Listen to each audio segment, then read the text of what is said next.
Hey guys, welcome back to my YouTube channel. This is Mr. Uncanny. I post daily uncanny and mystery videos. Make sure to subscribe to my channel to not miss any creepy content like this anyways. So apparently you guys are here because you don't know the mystery behind this picture. The Miryang gang rape incident, also known as the Miryang middle school girl rape incident in South Korea, is a criminal incident that occurred in Miryang City, South Korea in 2004. At least 44 and up to 120 high school boys gang multiple middle schools and high schools. High school girl for 11 months. The case was controversial due to the police's mistreatment of the victim and leniency towards the perpetrator. The victims lived in Ulsan and Changwon, and the perpetrators were from Miryang and Changwon. Initially, it was believed that the culprit was a member of a high school gang, but little evidence of that was found. They met with the first victim, a 14-year-old girl, over the phone. When she visited them, she was sexually assaulted, and the scene was filmed for blackmail purposes. Police say she was raped up to 10 times, each time by between 3 and 24 high school boys, who apparently raped her for no reason, either for fun or despite a breakup. At least 44 boys were involved. Over an 11-month period, the girl was ordered to take her 13-year-old sister and 16-year-old cousin to Miryang, where the cousin was assaulted. Initial police reports say her sister was also sexually assaulted, but she may have only been physically. The boys are also suspected of raping 2 other girls. They allegedly extorted money from the victims. After the incident was first reported on December 7, 2004, netizens began criticizing the reality of education and posting that the perpetrators should be severely punished.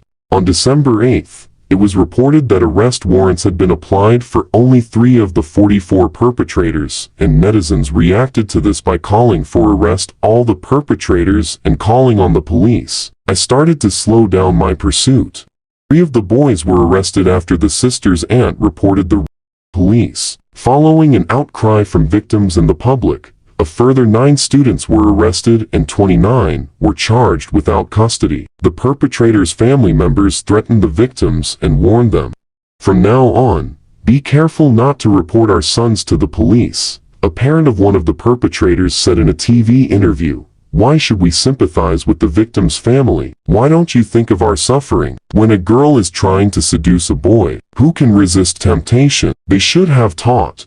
Please tell your daughters how to behave to avoid this kind of accident." One of the girls reportedly quit her school after repeated visits and verbal attacks from her assailant's parents. Controversy erupted over claims that police mistreated victims, culminating in a candlelight vigil by 150 protesters. The victims asked for a female police officer to interrogate them, but they were ignored. One police officer asked the victims, "Are you trying to seduce the young people? You have ruined Miryang's reputation. All the young people who will lead the city in the future have been arrested because of you. What are you going to do?" He is said to have said, "I'm worried that my daughter will end up like you." Police also leaked enough information to the media to identify the victim. Additionally, the victim was forced to identify the suspect face-to-face rather than through a one-way mirror, and the officer asked the victim if he had penetrated her. In August 2007, the Seoul High Court found the Miryang police officer guilty of failing to protect the victims and ordered him to pay a total of 50 million won in damages to the 2 victims and their families. In June 2008,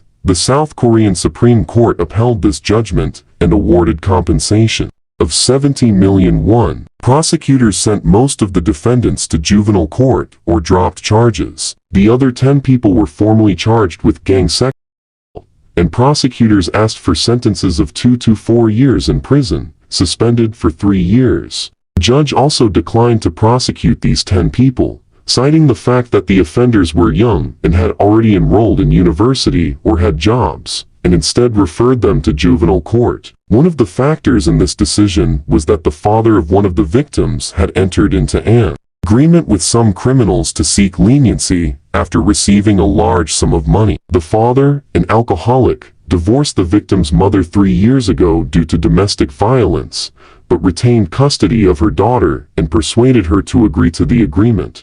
Only 5 suspects were ultimately sent to juvenile detention facilities, and none were convicted of criminal charges. In 2012, it was discovered that a female friend of one of the perpetrators had become a police officer. Han Gun-ju, a movie inspired by these events, Signal, the Inshu gang rape incident in this series, is partially based on this incident. What is your opinion on this? Comment below. Thanks for watching the video. For more uncanny incidents like this, subscribe to my channel and check out my Instagram account for more such content.